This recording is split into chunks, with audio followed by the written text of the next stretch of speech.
एक बार फिर से अनीशा का प्लान हो गया नाकामयाब। चाहते हुए भी रानी और दिग्विजय को अब अलग नहीं कर सकेगी अनीशा। हेलो नमस्कार, आप सभी का स्वागत है इस चैनल में। मैं हूं पूनम अधिकारी। स्टार प्लस की सीरियल पॉकेट में आसमान में अनीशा ने झूठ तो बोल दिया कि उसको डॉक्टर ने ये कहा था कि रानी का जो बच्चा है वो मरा हुआ पैदा हुआ है, जबकि रानी बोलती है कि ऐसा कुछ भी नहीं हुआ। लेकिन रानी पर हमेशा की तरह कोई विश्वास नहीं करता। उसके बाद अनीशा घर में एक नया ड्रामा कर देती है, रोने धोने का शुरू, और सारी जो घरवाले हैं उनकी सहानुभूति को जोड़ने की कोशिश करती है और कोशिश करती है दिग्विजय को ये यकीन दिलाने के लिए कि उसने जो भी 5 साल पहले झूठ कहा था कि उसका बच्चा मर गया वो सच है।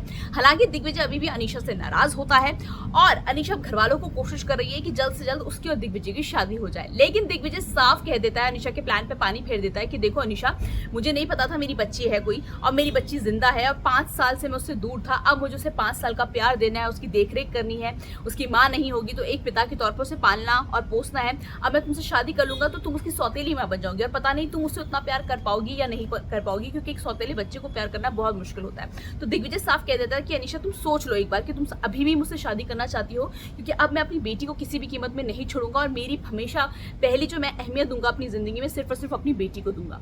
तो दिग्विजय की बात सुनकर कहीं ना कहीं अनीशा अपने दिमाग में यही सोच रही होती है कि तुम किसी को भी बच्ची को उठा के लेकर आओ, लेकिन मैं तो तुमसे शादी करके रहूंगी। अब अनीशा ये प्लान बना रही है कि किस तरह से दिग्विजय की जिंदगी से वो रानी और उसकी बेटी ध्वनि दोनों को कैसे बाहर निकाल दे। लेकिन मुझे लग रहा है कुछ बहुत बड़ा होने वाला है, क्योंकि जो दिग्विजय है उसने ऑलरेडी कोर्ट केस फाइल कर दिया है। वो अपनी बेटी की ध्वनि की कस्टडी के लिए कोर्ट में लड़ाई लड़ने वाला है। वही जो रानी है उसने भी फैसला कर लिया है कि वो अपनी बेटी को पाने के लिए हर कोर्ट के चक्कर काटेगी, हर लड़ाई लड़ेगी। तो अब दोनों की इस लड़ाई में किसकी जीत होगी किसकी हार होगी ये तो पता नहीं, लेकिन इतना पता है कि कोर्ट ये फैसला सुनाने वाला है कि 1 महीने तक रानी और दिग्विजय को साथ रहना होगा अपनी बेटी अनीशा के साथ, जब तक अनीशा अपनी बेटी ध्वनि के साथ, जब तक जो ध्वनि है उसकी कस्टडी दिग्विजय के पास रहती है। तो कहीं ना कहीं वो साथ आने वाले हैं। सीरियल में जो भी और अपडेट होगा मैं आपको यूं ही ऐसी बताती रहूंगी।